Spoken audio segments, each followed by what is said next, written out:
Hello, je suis Marie-Estride, consultante sensorielle, et je pars à la rencontre de ces femmes et de ces hommes qui ont décidé de changer de vie et de se consacrer à un métier sensoriel. Que ce soit à travers le goût, le toucher, la vue, l'ouïe ou l'odorat, toutes ces personnes partagent une envie commune, celle de la transmission et de la reconnexion à ce que nous sommes vraiment. Partez à la rencontre de ces destins qui ont du sens et de ces passions devenues métiers. N'hésitez pas à partager ce podcast à toutes les personnes qui doutent et qui hésitent à se lancer dans leur projet de cœur. Artisens, le podcast qui vous montre une autre voie. Artisens. Artisens. Artisens. Aujourd'hui, nous partons à la rencontre de Marie-Angèle, teinturière végétale sur différents matériaux et différentes matières. Saxophoniste à ses heures perdues, elle explore l'entièreté de sa palette sensorielle lors de ses créations pour les professionnels et pour les particuliers. Son parcours débute à Lyon, se poursuit en Inde, puis dans les ateliers tunisiens pour finalement revenir en France. Du textile aux montures de lunettes en passant par les tissus d'ameublement, Marie-Angèle nous partage ici sa véritable mission de vie, accompagner et guider tous les acteurs de cette industrie vers des process respectueux, naturels et durables. Je vous souhaite une très belle rencontre. Bonjour Marie-Angèle, merci beaucoup d'avoir accepté mon invitation sur le podcast Artisens. Comment vas-tu cet après-midi ? Bonjour Marie-Astrid, je vais très bien. Je suis très heureuse de t'accueillir ici avec aussi la grande collecte à Créatech à La Rochelle. Et donc, je suis très heureuse de pouvoir partager avec toi un moment autour de la couleur et des sens. Bah oui, parce que finalement, je te dis merci et bienvenue dans mon podcast, mais c'est moi qui viens chez toi. Voilà. Est-ce que tu pourrais te présenter de la manière dont tu le souhaites ? Alors généralement, comme on en a parlé précédemment, je propose un portrait chinois. Mais sinon, vraiment comme tu le souhaites, lié à ton activité ou pas, je te laisse carte blanche. On va essayer le portrait chinois parce que je pense que ça peut être rigolo. Allez, vas-y, c'est parti. Alors, si j'étais une plante, ce serait donc la garance, puisque mon nom de société s'appelle Alizarine Teinture. Alizarine, c'est la partie colorante de la garance. Ok. Et la garance est donc une plante tinctoriale qui a des racines rouges. Et donc, avec ces racines rouges, on en fait une couleur qui est donc le rouge garance. D'accord. Qui est une couleur ancestrale qui existe depuis l'Antiquité, et même le Moyen-Âge et même l'ère égyptienne, je pense, puisque ça fait partie des premiers rouges qu'on a trouvés dans les couleurs. Ok. Et ça correspond vraiment à ce que je suis. Et c'est aussi une plante donc qui prend ses sources dans la terre. Et moi, je suis originaire d'une famille de viticulteurs en Touraine. Donc, pour me présenter, voilà, donc je suis née à Tours. Et aujourd'hui, je fais de la teinture végétale à La Rochelle. Waouh. Donc, d'accord. Donc, tu serais une plante. Ok. Voilà. Pour la deuxième question, je me suis dit, si j'étais une boisson, alors, j'ai hésité. Je me suis dit, est-ce que je suis le vin parce que originaire d'une région viticole, ou est-ce que c'est le thé par rapport aux infusions, puisqu'en fait, toutes mes infusions de plantes me permettent de faire de la couleur, et je suis aussi une grande consommatrice de thé. Ah, mais génial. Donc voilà. Ok. Rien ne se perd, tout se transforme. Tout se transforme. Waouh. Ok. Mais après, comme on en avait dit au téléphone, je suis pas sûre que l'inverse soit vrai de boire de la teinture pour l'instant. Non, mais il y a des colorants qui sont comestibles, qui sont déjà utilisés dans l'alimentaire, comme la chlorophylle ou comme la cochenille, en fait, qui fait du rose dans les bonbons. On a plein de colorants qu'on peut aussi utiliser dans le textile. Ok. Hyper intéressant. Ok. Et donc, si t'étais... un animal. Ok. Alors là, c'est pareil, j'en avais deux. Alors moi, j'avais le petit colibri parce que c'est un tout petit oiseau qui a plein de couleurs et qui est très léger. Mais je trouve, on va dire que c'est un oiseau fétiche. Okay. Et sinon, c'était le caméléon parce que justement, encore une fois, il s'adapte à la couleur et en plus dans la nature. Et donc c'est ça, je me suis dit, c'est intéressant, pas mal ça, parce que moi, je suis aussi quelqu'un qui m'adapte aux choses. Et l'idée, c'est aussi d'adapter souvent un produit ou une couleur sur le produit d'un client. Et donc, il y a vraiment cette recherche de comment arriver au mieux au cahier des charges du client et en s'inspirant de la nature. Donc, j'ai trouvé que le caméléon était pas mal à ce sujet-là. Et est-ce que, alors je fais juste une aparté, est-ce que tu vois dans ton quotidien pro ou perso, peu importe, ta capacité d'adaptation à prendre les couleurs des gens qui t'entourent. Est-ce que ça te parle si je te dis ça? Alors, quand ils me proposent des gammes, moi j'essaye de m'ajuster à leur gamme. Parce que alors qu'avant j'étais plus à dire non la couleur naturelle, on a une gamme qui est proposée par les plantes, mais maintenant je vais de plus en plus dans leur sens. Parce qu'il faut aussi, parce que sinon clair. en fait ça ne marche pas. Ouais. On a beau avoir des idées et des principes, il faut aussi savoir s'adapter. Et puis après c'est des couleurs au global. Je pense que moi je suis quelqu'un qui porte des choses colorées. Donc en effet, si je suis dans des univers colorés pendant très longtemps, je pense que je vais forcément avoir envie d'avoir cette couleur sur moi ou avec moi. Ok, donc là tu parles d'un point de vue texturel. Ouais. Est-ce que parce que alors moi c'est un exercice que je fais naturellement, mais je m'en suis rendu compte il y a peu de temps, c'est que je donnais des couleurs aux gens qui m'entouraient. Ah oui. Donc voilà. D'accord. Je pose ça là comme ça. Écoute, je suis un peu bizarre. Est-ce que toi tu pourrais dire justement que les gens ont une couleur quand tu apprends à les connaître? Oui, je pense qu'il y a des gens qui ont des couleurs chaudes ou des couleurs froides. En fait, aussi dans leur caractère ou dans ce qu'ils portent aussi. Parce qu'il y a des gens aussi qui ont aussi porté que du neutre ou du noir ou du gris ou qui vont pas oser la couleur.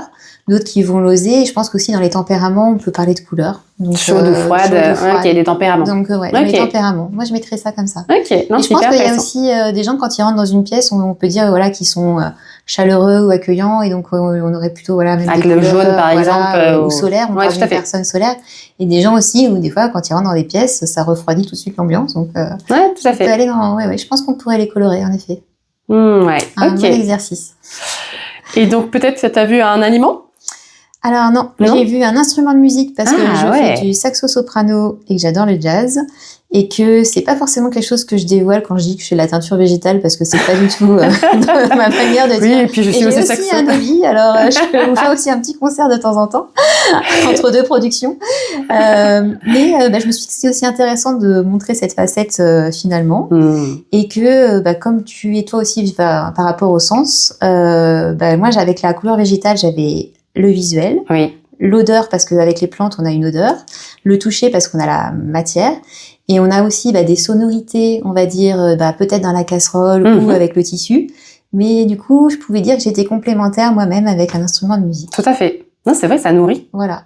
La palette sensorielle. Et puis aussi d'avoir cette notion de son et de vibration, ça m'a aussi rappelé à la valeur physique de la couleur, qui est aussi quelque part une énergie et une vibration. Ok. Et de se dire que finalement, entre le son et la couleur, il pouvait aussi y avoir une transmission d'énergie ou en fait un lien. Et donc de voir aussi comment ça pourrait aussi être interprété. Ou typiquement, moi, quand je fais aussi de la teinture, où je suis toute seule dans l'atelier justement, je vais mettre de la musique et ça va me donner aussi une énergie, on va dire, ou une sonorité, ou aussi peut-être même une vibration.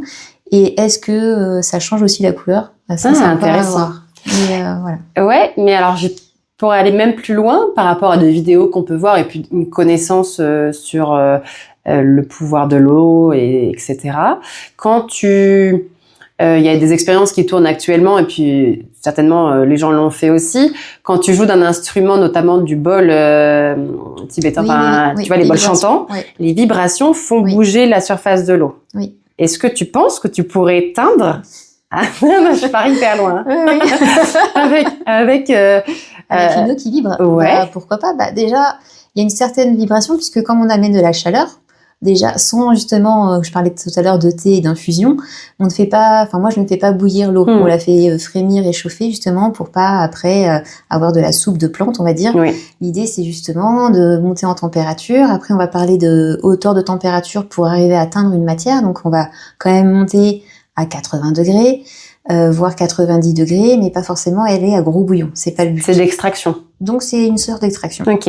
Et en fait, après, même pour la teinture, de ces montées en température, donc je pense que en effet, la chaleur déjà amène une énergie de chaleur, donc une vibration aussi dans la casserole, et on fait tourner le tissu dans l'eau. Justement, donc il y a quand même cette notion de mouvement. Parce que il faut dynamisation, parce qu'il faut que la couleur, elle aille partout sur la fibre. Tout à fait. Et c'est ce que j'apprends à tous les participants avec qui je fais des ateliers, c'est de dire, si je laisse le tissu en statique, s'il y a des plis, des bulles d'air, j'aurai des défauts. Mais le but, c'est justement d'avoir quelque chose d'homogène et une couleur pour qu'elle soit, on va dire, belle en globalité. souvent on cherche à avoir un unisson. Après, on peut jouer quand on maîtrise, on peut faire des dégradés, des motifs avec la teinture et tout ça. Il y a des techniques japonaises justement comme le shibori qui sont super intéressantes. Mais c'est vrai que la couleur, quand on parle de couleur, on aime bien avoir une couleur unie et pas une couleur qui est marbrée ou qui a des petites taches. Alors, ça peut être un effet volontaire et ça, je trouve ça très bien. Mais après, il faut que ça soit vraiment volontaire. Et l'idée, en fait, de maîtriser justement la technique de la teinture, c'est d'arriver à faire des belles couleurs unies qui donnent envie aussi d'être regardées. Parce qu'une couleur, quand elle est mal présentée, bah, on la dégrade aussi un peu. Donc, il faut aussi lui rendre hommage aussi. Rendre hommage aussi ouais, okay. à sa juste valeur. Ok. Ben, merci. Et est-ce que tu as un autre caractéristique du portrait chinois? Bah, c'était très facile, hein, mais est-ce que si j'étais une saison, bah, c'était le printemps, parce que justement, au printemps, bah, il y a toutes les fleurs, et il y a toute la nature qui pousse et qui grandit, et donc, du coup, bah, on peut, déjà récolter les fleurs, prendre aussi les feuilles. On utilise, donc, je disais les racines de garance, donc on peut aussi récolter les racines. On peut aussi utiliser des bois. Donc en fait, après, toutes les saisons sont possibles. Mais c'est vrai que le printemps, c'est toujours celle où il y en a le plus de couleurs. Et puis, on a une renaissance aussi de la nature. Donc ça, c'est chouette. Donc là, t'es dans les starting blocks, quoi. Là, j'attends. Mais on prépare, justement. On prépare les matières en amont. On réfléchit sur ce qu'on va faire. Ah, mais moi, j'adore cette période-là où tout est calme d'apparence. Tout frétille finalement, mais hyper loin. Enfin, un peu comme toutes les graines que tu sèmes. Voilà. Et qui là en plus on va devoir ressemer aussi, mais enfin on a envie. Et moi j'adore cette période. Alors c'est vrai qu'avec le temps que nous avons actuellement à La Rochelle, alors on a un peu les pieds dans l'eau. Donc bon, pour l'instant les graines elles vont pas trop germer, mais non c'est trop chouette. Ben merci. Et justement t'as beaucoup abordé ton activité professionnelle d'aujourd'hui. Est-ce que tu peux nous en parler déjà, nous présenter ce que tu fais et ta palette d'actions, enfin de mission, j'appelle ça. Et après, on va débobiner, rembobiner un peu ton parcours, si tu veux bien. Ok. Les chapitres que tu as envie d'aborder, encore une fois, voilà, c'est vraiment libre de ce que tu as envie d'aborder. Et voilà, et nous présenter qui tu es, en fait.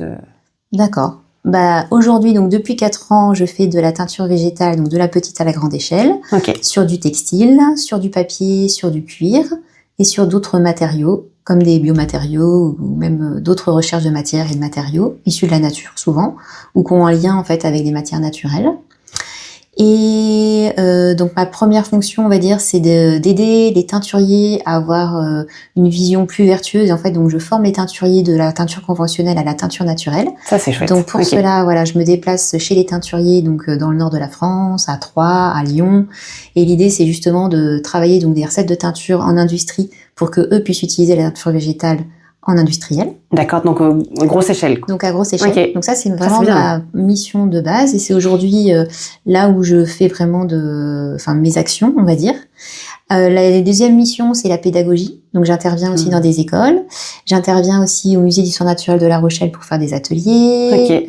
J'essaye, voilà, il y a les herbes folles aussi à La Rochelle qui sont aussi, voilà, l'herboristerie qui sont aussi en lien avec ce que je fais. Donc on fait aussi quelques ateliers. Et puis là, maintenant qu'on est installé avec la grande collecte ici, c'est de faire justement des ateliers grand public dans un textile lab pour leur proposer de faire soit l'initiation à la teinture en infusion sur des matières principales, enfin comme la laine ou la soie, soit de faire des teintures en infusion sur du coton, du lin ou du chanvre parce que c'est pas les mêmes méthodes exactement de teinture. Et puis aussi de faire de l'indigo, qui est encore un autre colorant et une autre technique de teinture pour faire du bleu. Et donc voilà, l'idée c'est de proposer tous ces ateliers aussi au grand public aujourd'hui. D'accord, waouh. Voilà. Oui, il y a une anti-sèche. Il y a une anti-sèche. Et enfin, ok, waouh. Et justement, moi je m'interpelle parce que, ça m'interpelle. Est-ce que tu peux nous parler un peu de ton parcours? Comment t'en es arrivé là? Parce que là tu parlais justement des teinturiers. Moi j'avais même pas conscience, cette connaissance surtout. Où étaient placés en France, où étaient situés les teinturiers. Je savais qu'il y avait une grande histoire de textile au niveau de Lyon, notamment avec la dentelle, etc. Après, dans tout le carré d'or, enfin le triangle d'or avec Cholet, tout ça. Bon, ça c'est un fait. Waouh. Mais est-ce que tu peux nous expliquer comment t'en es venue déjà à être indépendante aujourd'hui et surtout ton parcours, quoi. Oui. Mon parcours, c'est qu'il y a plus de 20 ans, Ouais, ça fait mal, hein. Ouais, ça fait mal. Mais c'est la réalité. Mais en fait, j'ai fait mes études dans le textile à Lyon pendant 4 ans. J'ai fait, moi, un BTS, donc ce qu'on appelle ennoblissement textile. Ça veut dire donner justement une valeur ajoutée à un tissu. Ennoblissement qui était... Ennoblissement textile. Ennoblissement, ok. Donc, c'était teinture, impression et finition. Ok. Sauf que c'était dans la partie conventionnelle. Donc, j'ai appris justement tous les différents colorants synthétiques, comment on faisait de l'impression, mais j'avais aussi découvert la teinture naturelle à cette époque-là en atelier workshop. Donc ça, la graine a été plantée il y a déjà très longtemps. D'accord. Et donc j'ai continué avec un DSA en création textile, qui a permis aussi justement là vraiment de faire la création de matières et de matériaux, donc du tissage, de la maille, et aussi on va dire des nouvelles technologies, puisqu'on était des petites classes où on avait accès à pas mal de choses. Et donc ça, j'ai fait ça pendant 4 ans à Lyon. Puis j'ai eu la chance de partir au Bangladesh, en fait, pour voir l'envers du décor. Ouais, donc là, j'ai vite travaillé, j'ai vite vu l'envers du décor avec l'industrie textile de masse, puisque je travaillais pour une boîte qui travaillait pour la grande distribution, pour fabriquer des vêtements pas chers, dans des conditions compliquées, humaines, ouais, et environnementales. Ouais. Ayant découvert ça très tôt et très vite. Quand je suis revenue en Europe 6 mois après, parce que je devais rester 1 an et finalement j'ai compté à 6 mois, je me suis dit, je veux revenir dans le textile, mais je vais essayer déjà de faire du Made in Europe. D'accord. Et pas forcément au moins. Ok. Donc à l'époque, je suis rentrée chez Morgane de Toit qui est fabriquée encore en Tunisie. Ok. Et donc là, pour tous les mois, en fait, je faisais le lien entre les stylistes qui travaillaient sur la couleur et les teinturiers déjà en Tunisie. Et moi, j'allais vérifier si la couleur qui était faite en teinte production était conforme à ce que voulaient les stylistes. Donc c'était un super travail. Comme avec un Pantone. Un Pantone, voilà. Et donc ça, c'était du suivi couleur, suivi de prod, en fait, au niveau des couleurs des vêtements et de la matière, puisque après, ils faisaient justement fabriquer en Tunisie. Malheureusement, la société a été rachetée, délocalisée, puis revenue en France. Mais bon, moi, je suis partie. Et comme dans le textile, c'est soit le luxe, soit tout était délocalisé, je suis allée dans le secteur de la monture de lunettes. Et donc, pendant 10 ans, à peu près, j'ai été chef de produit dans les montures de lunettes avec une marque qui s'appelle Lafon, qui était spécialisée justement dans les matières et les couleurs et les motifs, puisque Madame Lafon était aussi une textilienne à la base. Mais et génial. En fait, c'est parce que je venais du textile qu'on s'est rencontrés comme ça. Et c'est vrai que j'ai suivi avec elle, puis avec son fils, tout le suivi justement de développement produit, donc d'une monture de lunettes, à mettre de la couleur dedans, à mettre du motif Liberty. On a travaillé en partenariat avec Liberty pour mettre du tissu Liberty dans la lunette. Ah ouais, ok. C'est une marque déposée, Tissu Liberty? Liberty, oui. C'est vraiment le motif. Le type. C'est un type de tissu, mais en fait c'est une marque anglaise qui fait justement tous ces dessins. Ok. Et donc, je connais tout l'univers du textile à travers ça. Et génial, donc, on a aussi travaillé sur les plaques d'acétate qui font les lunettes. Donc, c'est fabriquer les différentes couleurs pour faire justement la monture de lunettes après. Qui ressemble à du plastique. Qui ressemble à une écaille. Et à la base, c'était les écailles de tortue, mais finalement, après, on apprend à construire soit des plaques en faisant juste du sandwich de couleurs, soit en faisant même de la matière 3D, c'est-à-dire qu'on construit un bloc et après les blocs sont coupés. En fonction de comment les blocs sont coupés, on a des effets de lumière, des effets de transparence. Ok. Et donc, pendant 10 ans, j'étais encore dans cet univers-là lié à la couleur, donc très intéressant. Bah oui. Et puis, je suis revenue à mon amour de base, de ma ville natale qui était Tours. Et je suis allée travailler 2 ans dans un atelier de tissu d'ameublement, une soierie, Maison Rose aujourd'hui, qui était en liquidation, qui a été repris par un investisseur à l'époque. On a pu la remonter sur pied et elle est toujours en activité, donc ça je suis contente. Et en fait, c'est du tissu d'ameublement haut de gamme avec des fils de soie, principalement. Donc là, ça m'a fait revenir à la matière. Et la couleur végétale, en fait, dans tout mon parcours, j'y allais de temps en temps. Je faisais des stages pour m'amuser. Je passais une après-midi agréable en faisant de la teinture. Et puis, à la soirée, il y a eu la période du Covid aussi. Donc, ça m'a aussi fait poser des questions sur moi, ce que je voulais vraiment faire. Un peu comme beaucoup. 80% des gens, je l'espère, en tout cas. Exactement. Et donc, je me suis dit, dès que je peux, je fais vraiment une formation intensive en couleur végétale. Je vois si c'est vraiment quelque chose que je peux faire plus tard, ou que dans un projet futur, si je peux vraiment l'intégrer à ce que je veux faire. Et j'ai fait 1 semaine de formation avec Michel Garcia en Bretagne, pendant 1 semaine de vacances. Et je suis rentrée des vacances, c'était trop bien. Et je me suis dit, j'ai l'envie de faire ce projet-là. Je pense que ce que je veux, c'est que le t-shirt de demain soit teint en colorant végétal. Waouh. Donc j'ai commencé moi à faire tous mes essais sur du coton, puisque c'est le coton aujourd'hui la première matière naturelle utilisée, même si c'est pas la matière naturelle la plus facile en teinture végétale, puisqu'en fait le coton est arrivé plus tardivement dans les matières naturelles. Avant on avait la laine, la soie, le lin justement, le chanvre, qui étaient des matières usuelles qui étaient utilisées anciennement. Et puis robuste. Le coton est arrivé avec l'esclavage. Oui, tout à fait. En fait, c'est arrivé assez justement tardivement dans le 18e, même le 16e. Exactement. Ouais, okay. Avec les voyages. Avec les voyages.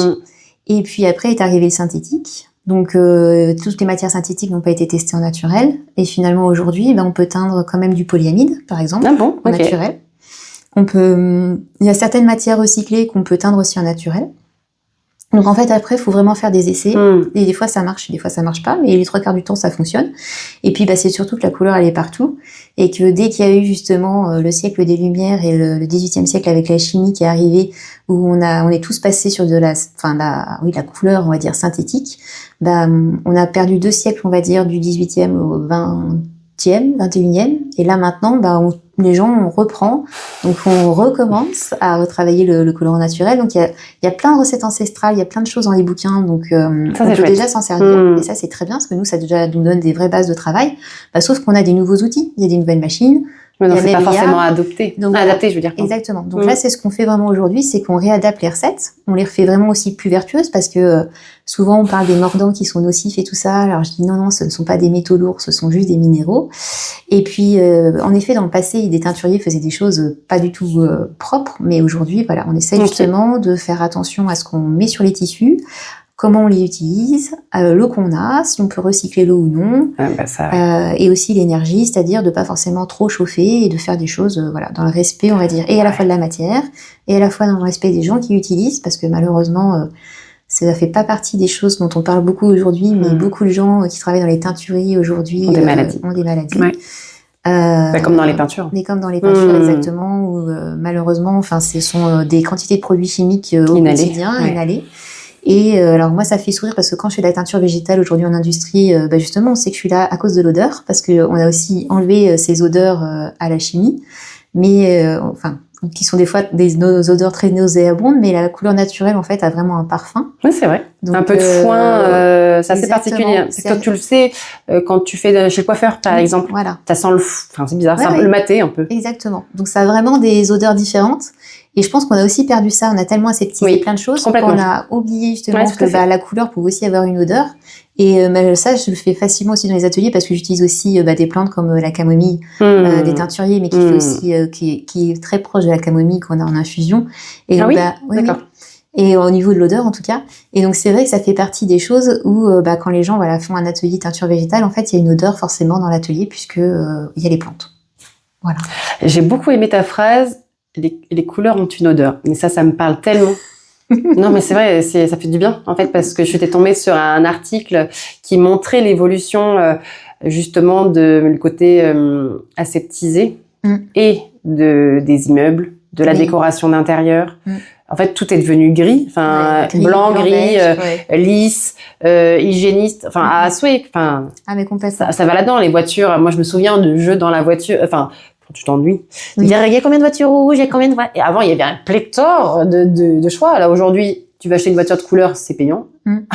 Alors, du coup, tu dis, non, je vais prendre blanc ou noir, c'est gratuit. Non, mais, si vraiment je vais hyper loin, mais après, le but du podcast, c'est pas de... si je pourrais le rendre... Soyons pas trop politiques. Non, alors là, non, il n'y a pas de parti. Non, mais bon, je dis quand même mes idées. Mais effectivement, on en revient aussi aux gens qui ont tous les mêmes couleurs, les magasins qui proposent toujours les mêmes vêtements. Il y a pas si longtemps, je ne fréquente jamais ces magasins-là, mais je suis allée chez Zara, H&M par curiosité. Et mais quelle tristesse! Blanc, gris, noir, terminares. Je cherchais, j'avais une soirée à thème, un truc. Impossible de trouver de la couleur. Ouais. Alors en plus, c'est pas le genre d'enseigne que je vais fréquenter, mais que j'ai fréquenté, mais avec la maturité. Et puis le fait d'être maman, je me suis intéressée aussi à ce que je consommais. aussi bien dedans que dehors, sur ma peau, etc. Forcément, il y a des enseignes que j'évite aujourd'hui, même si elles sont dans un parcours différent, etc. Mais quelle tristesse, quoi, de plus voir cette couleur. Et encore une fois, je balaye devant ma porte parce que moi-même, je porte pas beaucoup de couleurs. Mais parce que c'est une question d'habitude. Tu vois, moi, je sais que la couleur, alors, parce que justement, je pense que moi, je suis dans le milieu de la couleur depuis toujours.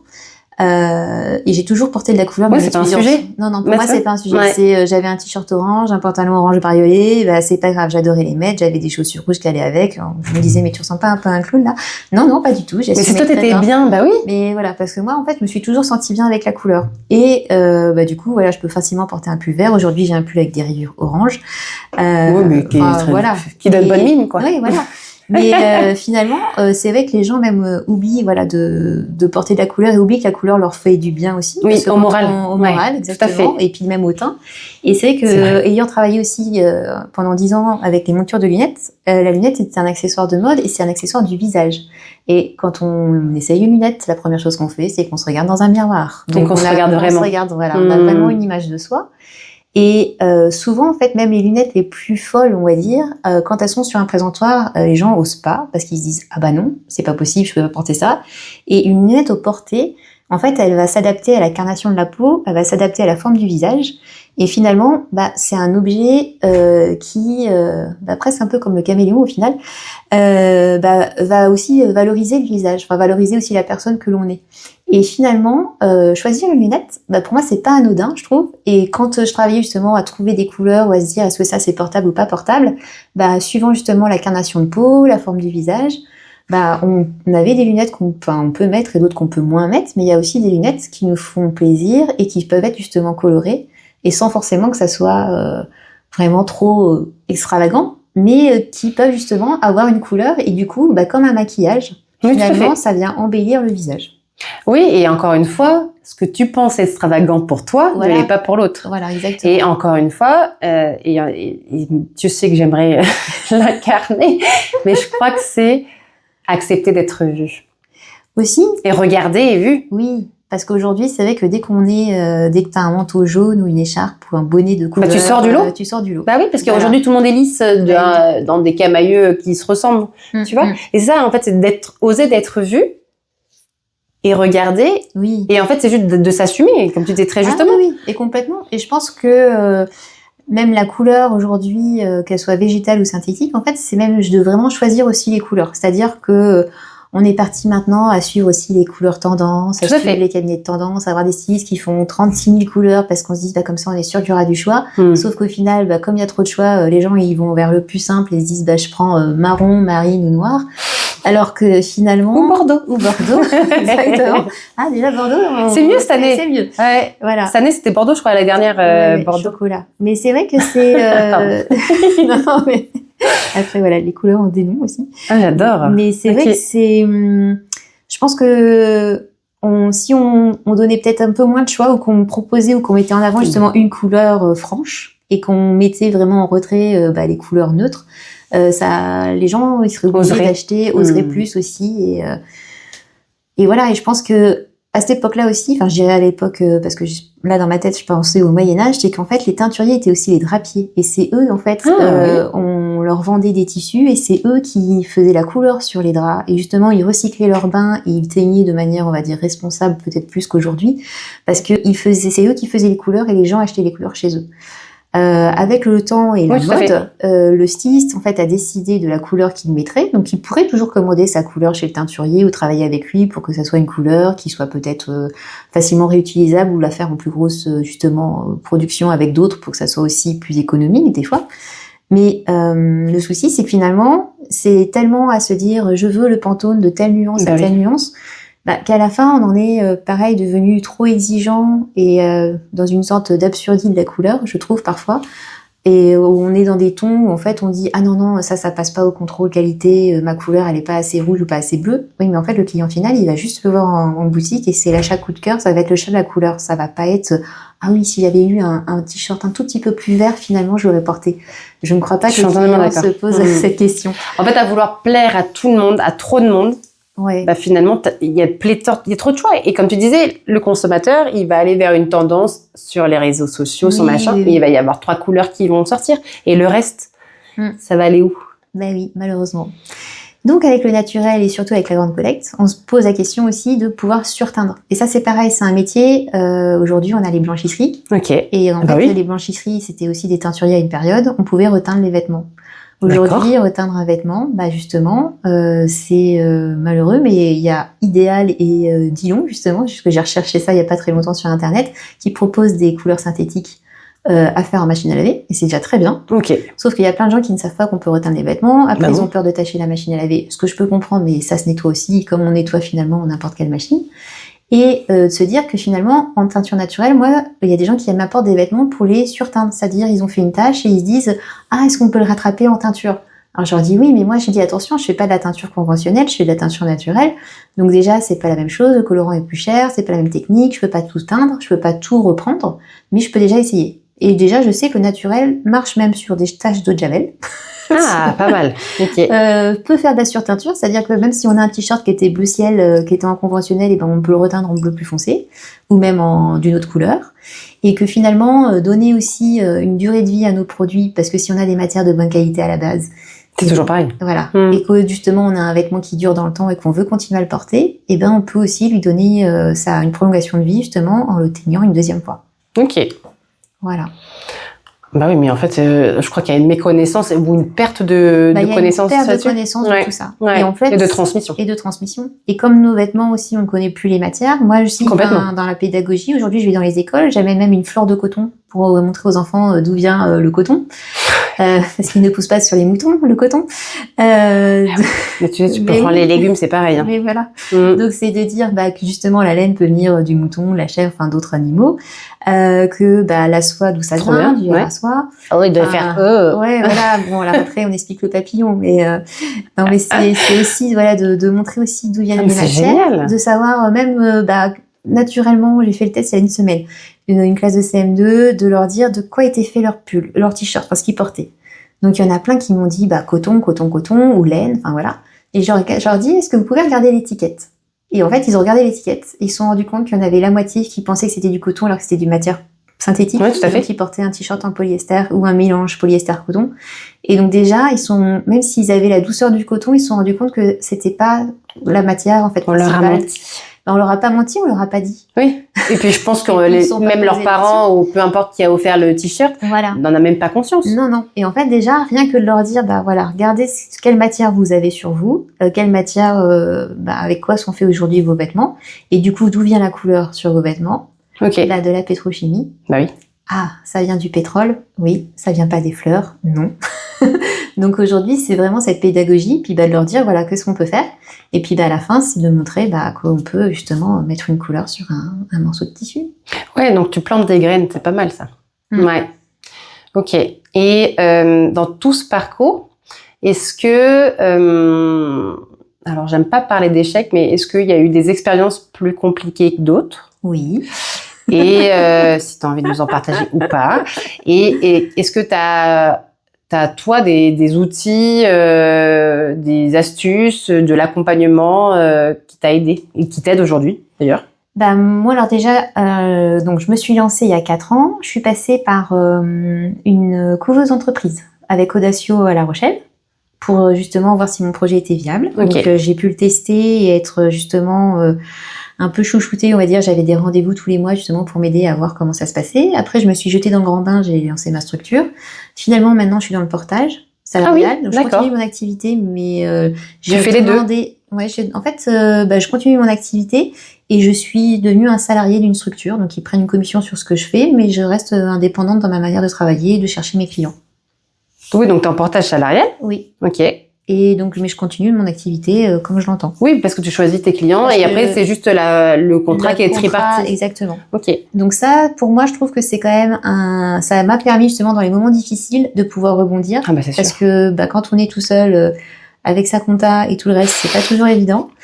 Donc, dans les moments difficiles, voilà, des fois, il faut re-regarder ou se réorienter un petit peu, même si on peut continuer le chemin, mais on peut peut-être le faire différemment. Tout à fait. Donc, ça, je dirais que faut pas avoir peur quand on est entrepreneur de ça, parce que c'est pas des chemins continus, hein. Ça sera jamais des chemins continus.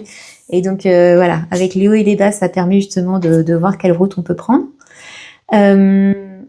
Dans les choses, et ça, c'est parce que j'écoute aussi des podcasts et que c'est très bien que t'en fasses, et c'est pour ça, moi, quand tu m'as proposé, je me suis dit, il faut en faire parce qu'il faut toujours communiquer sur des choses.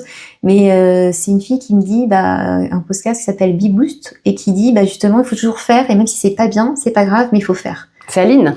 Sûrement, oui. Ouais, c'est Aline de Be Boost. Voilà. Parce que, on la connaît toutes. Voilà. Plus tu fais, et même si c'est pas bien fait, et au moins c'est fait, et donc du coup, tu peux prendre du recul en te disant, si je l'aurais pas fait, j'aurais pas su ce qui marchait ou ce qui marchait pas. Et puis je l'ai fait. En effet, ah oui, je suis pas satisfaite de ça. Donc comme tu sais ce qui va ou ce qui va pas, quand tu vas le faire une deuxième fois, finalement tu vas faire encore mieux. Et parce que tu l'as fait une première fois, t'as plus peur. Voilà. Et en fait, je pense qu'aujourd'hui, vraiment de vaincre sa peur aujourd'hui dans le boulot autonome, quand on est tout seul devant sa page blanche ou même devant sa casserole, c'est de se dire il faut le faire. Et du moment que tu fais, ok, il y aura peut-être des loupés. Et il y en a eu. En plus, dans la R&D, il y a forcément des loupés. J'ai eu beaucoup de doutes et moments de crainte parce que je me disais, j'étais confiante, je me disais ça va marcher, et puis ça marchait pas. Okay. Mais ça fait partie aussi de la recherche. Et ce qui est chouette justement, c'est quand on a des moments positifs, quand on est sur des salons et qu'on peut montrer des choses qui fonctionnent, quand on montre même à des enfants qu'on peut faire de la couleur avec des plantes, et juste regarder des enfants c'est la magie, ils mettent dans l'eau et puis 5 minutes après, ils ont déjà un tissu coloré et là ils sont ça marche, oui, ça marche, donc c'est trop bien. Wow. Donc ça, c'est des moments justement où dans les moments de doute, faut se rappeler de ces petits moments-là. Et puis oui, voilà, d'apprendre des situations non ok et que et surtout, je pense que maintenant, ce serait des moments partagés, des rencontres. Typiquement, même avec toi, c'est, je pense aussi un partage de valeurs, un partage de connaissances. Et c'est de se dire que d'être indépendant, ça nous permet de faire des super belles rencontres. C'est clair. Et c'est ça qui est super chouette. Voilà. Non, mais j'infuse, pour utiliser ton verbatim, j'infuse ce que tu dis, parce que c'est tellement important d'oser. En fait, moi, c'est vraiment mon mantra, c'est j'y vais, mais j'ai peur. Enfin, j'ai peur, mais j'y vais, en fait. Et en fait, tu te rends compte que c'est la tête qui est naze dans ces cas-là. Parce que c'est comme quand t'as la flemme d'aller au sport. Le plus dur, c'est de mettre les baskets. Une fois que t'y es, t'es trop content. Et là, c'est pareil. C'est-à-dire que moi, je ramène à ma personne, mais c'est parfaitement, tu l'as parfaitement étayé.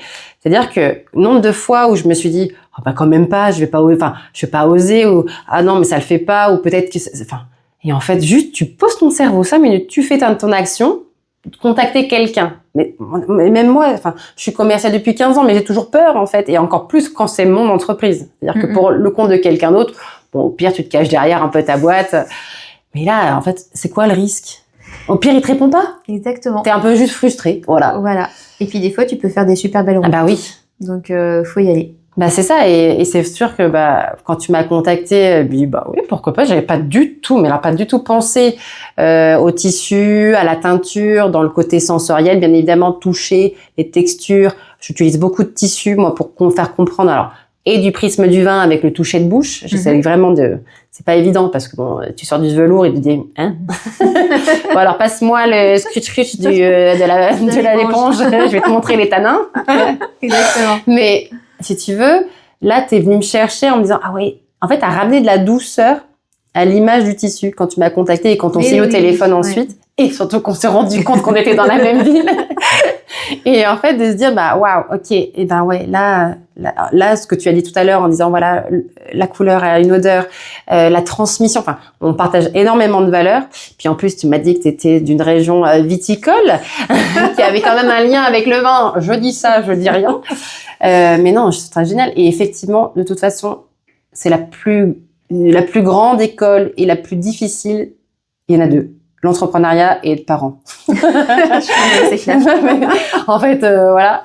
Mais vraiment, l'entrepreneuriat, tu penses être allé sur un truc, oui, mais sauf qu'il y a autre chose où t'es vraiment pas à l'aise. Puis un jour que ça marche, l'autre jour ça marche plus. Comme si t'avais perdu un peu la recette, tu vois. Ah complètement. Et du coup, des fois, quand t'as vraiment un doute, t'as quand même un truc qui marche toujours, donc tu le reprends et ça fait plaisir. Bah oui, parce qu'une fois que t'es démoralisé, tu voilà. vas avoir un appel ou un like ou une notification, et ça ravive le feu de l'espoir. Et c'est ça qui nous tient en tant qu'entrepreneur, hein, parce que sinon, on aurait arrêté depuis longtemps. Mais ouais. Et est-ce que tu as déjà fait appel, je sais pas moi, à des coachs, est-ce que tu as fait un bilan de compétences? Après, tu m'as dit que tu avais été donc dans un incubateur, donc ça t'a dû vachement t'aider aussi en termes de base, peut-être? Oui, et alors après, moi j'ai de la chance d'avoir aussi beaucoup de soutien de mon partenaire et conjoint, donc ça c'est chouette. Ça c'est la clé aussi. Ça c'est une super clé, parce que quand il y a quelqu'un qui croit en vous, du coup ça aide vraiment à faire. Je le remercie au passage. Et après, moi j'ai pas eu de coach, mais enfin voilà, j'ai eu vraiment ce soutien-là, des super rencontres, des filles comme une équipe de la boîte de la grande collecte, qui font aussi des événements, qui font que on se rencontre aussi sur le réseau et le territoire de La Rochelle avec aussi des créatrices et d'autres. Et on est là dans un open space où justement on peut parler, des fois quand ça va, c'est trop chouette, on partage le moment.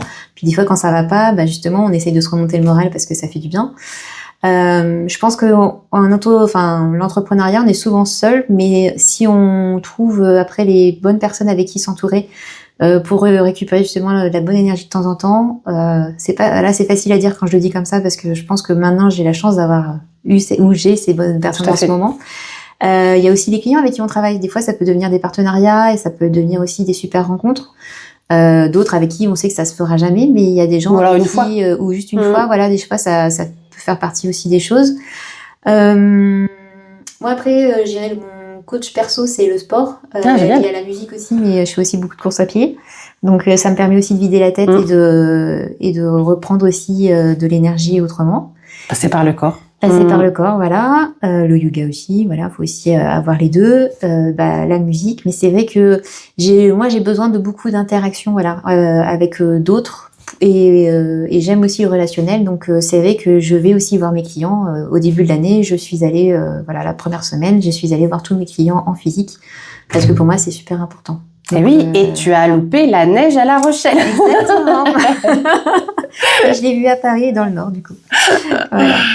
Et est-ce qu'il y a un moment donné, tu t'es dit, ouais, c'est ça que je veux faire, ou c'est ça, je veux rien faire d'autre?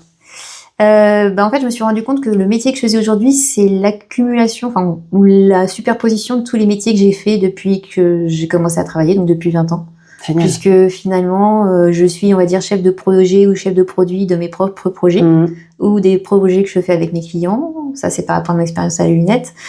Travailler, alors au Bangladesh, non. Mais en tout cas, j'ai quand même, ça me dérange pas de demander des ingrédients en Inde aussi, pour savoir comment ils travaillent, ou d'aller même au Portugal pour comprendre aussi, l'économie aussi du textile en Europe, et peut-être de trouver aussi de nouveaux partenaires, parce que on a des choses encore en France et il faut le faire, mais on est aussi des fois ouvert à d'autres marchés. Donc ça aussi c'est pareil, j'ai un peu ouvert mon spectre et mon scope, on va dire, alors qu'au début j'étais vraiment sur franco-français. Franco-français, ce qui est très bien, sauf qu'aujourd'hui notre industrie, on a beaucoup trop de charges et beaucoup trop de coûts qui ne sont pas assez compétitifs parfois pour survivre. Et que malheureusement on est des fois obligé de faire un pas de côté pour pouvoir arriver à ce qu'on veut faire. Donc ça, c'est des choses aussi, au début, j'étais pas forcément prête, mais maintenant beaucoup plus, parce que sinon, ça n'avance pas. Et puis oui, je dirais que c'est le travail de la couleur, de la matière, c'est vraiment ça. Et je pense que de vouloir faire que la mode soit plus vertueuse, ou pas forcément la mode, mais que la couleur, ou qu'on se pose des questions en fait sur ce que l'on porte et sur ce que l'on consomme. Je pense qu'aujourd'hui, c'est pourquoi je me dis, ça a vraiment du sens. Et encore ce matin, je parlais avec une autre société qui travaille aussi sur la couleur, mais encore différemment. Et on s'est dit, c'est chouette parce qu'on a les mêmes valeurs. On veut travailler dans des notions justement d'économie, par rapport à l'énergie, en fait. L'économie d'énergie par rapport à l'eau, par rapport justement même aux ressources. Ouais. De se dire que oui, les plantes, en fait, c'est... Alors on va dire oui, mais à la place des plantes tinctoriales, on pourrait mettre des légumes. Oui, mais c'est comme les plantes médicinales en fait. Ils ont des principes actifs tellement concentrés qu'on n'a pas besoin d'empâter énormément.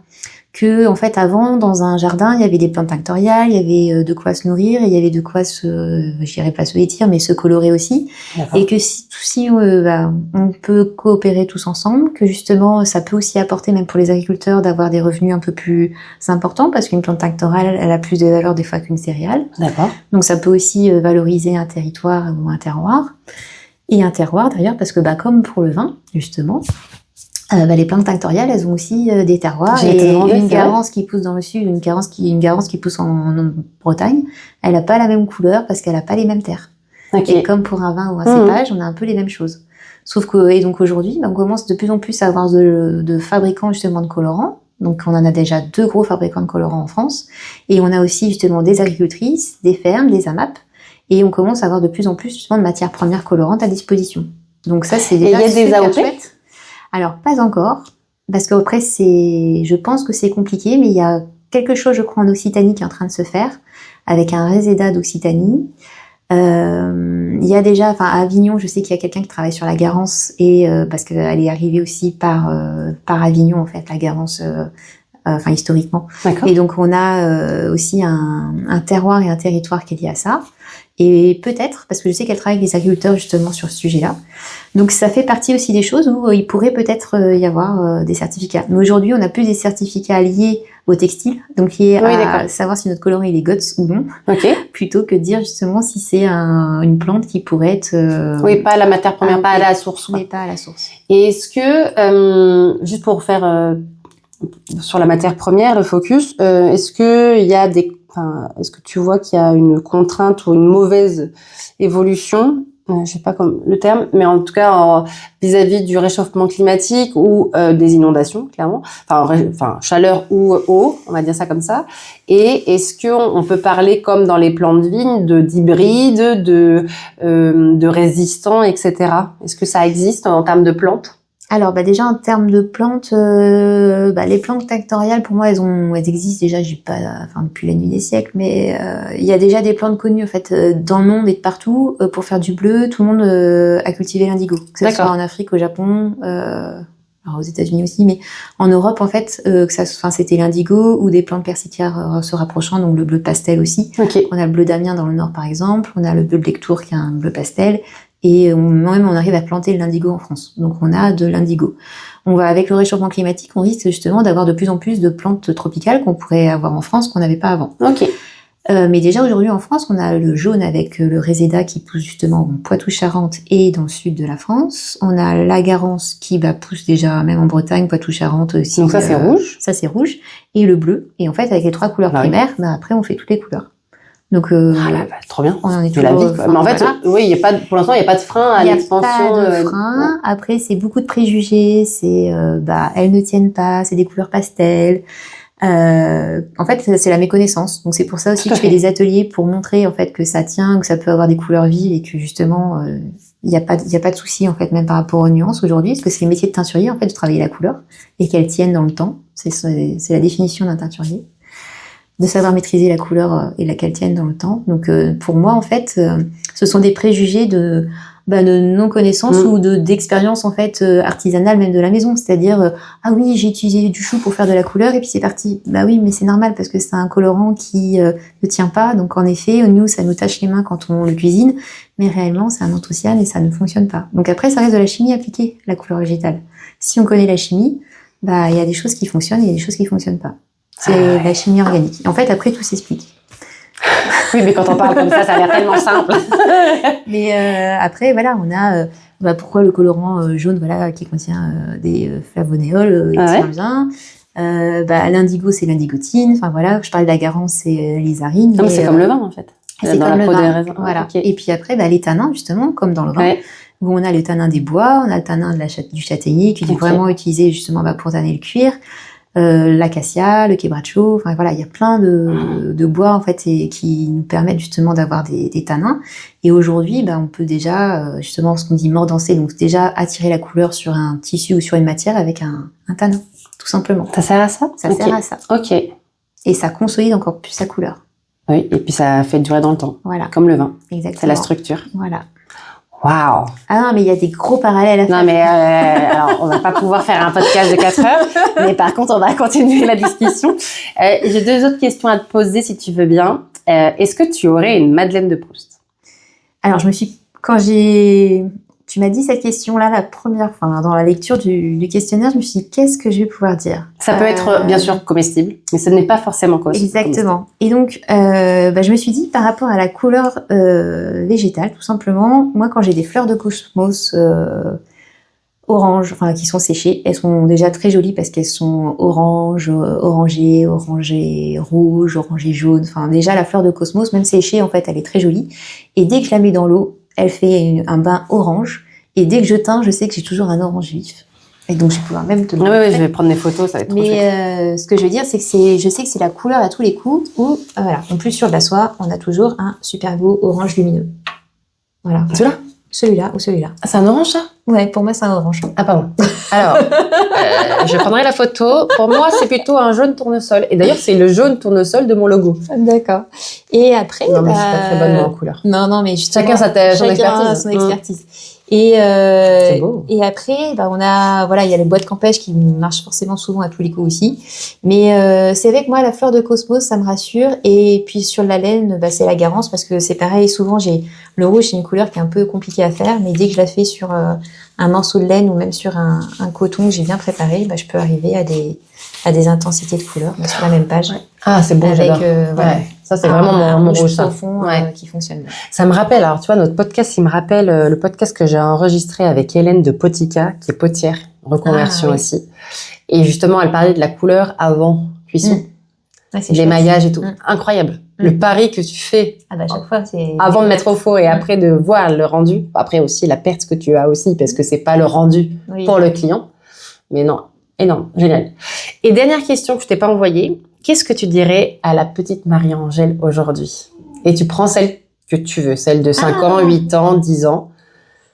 Je lui dirais faut qu'elle continue à croire dans ses valeurs et à faire de la couleur. Parce qu'en fait, quand j'étais petite, justement, j'étais plus, moi, dans le côté pastel. Alors, je suis blanche de peau aussi.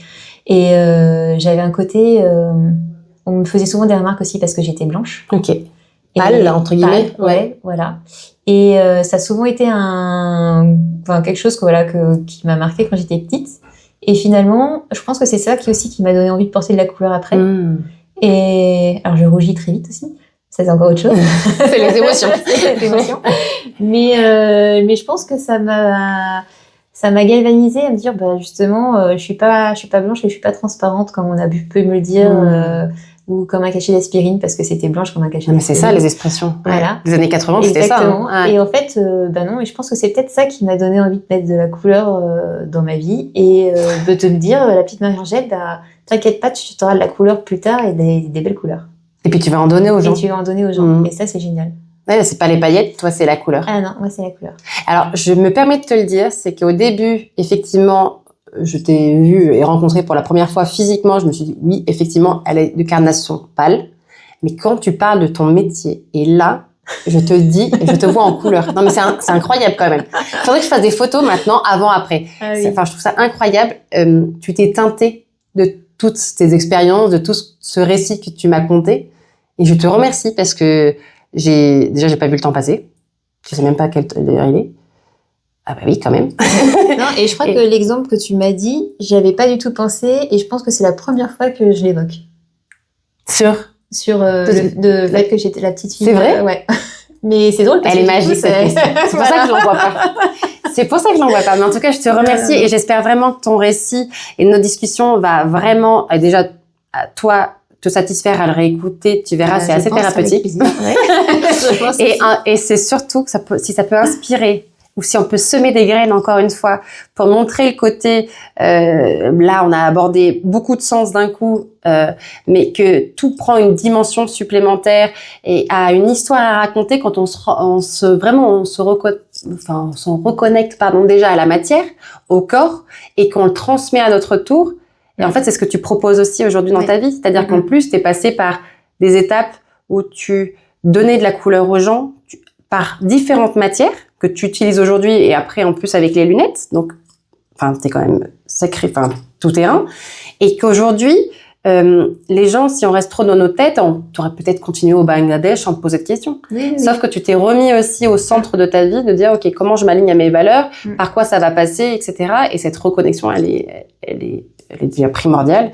Et puis, elle est le fondement de ce que tu es aujourd'hui. Et en tout cas, merci beaucoup de l'avoir partagé et j'espère à bientôt pour des ateliers en commun. Et Ou oui. en tout cas, je vais mettre dans la bio ton compte Insta. Si tu as une programmation, n'hésite pas. Je vais prendre des photos de tes tissus teintés, etc. Merci beaucoup, Marie-Angèle. Bah, merci à toi. Et puis, bonne Et un continuation. grand plaisir. Ah, c'est Aujourd'hui, nous partons à la rencontre de Marie-Angèle, teinturière végétale sur différents matériaux et différentes matières. Saxophoniste à ses heures perdues, elle explore l'entièreté de sa palette sensorielle lors de ses créations pour les professionnels et pour les particuliers. Son parcours débute à Lyon, se poursuit en Inde, puis dans les ateliers tunisiens pour finalement revenir en France. Du textile aux montures de lunettes en passant par les tissus d'ameublement, Marie-Angèle nous partage ici sa véritable mission de vie, accompagner et guider tous les acteurs de cette industrie vers des process respectueux, naturels et durables. Je vous souhaite une très belle rencontre.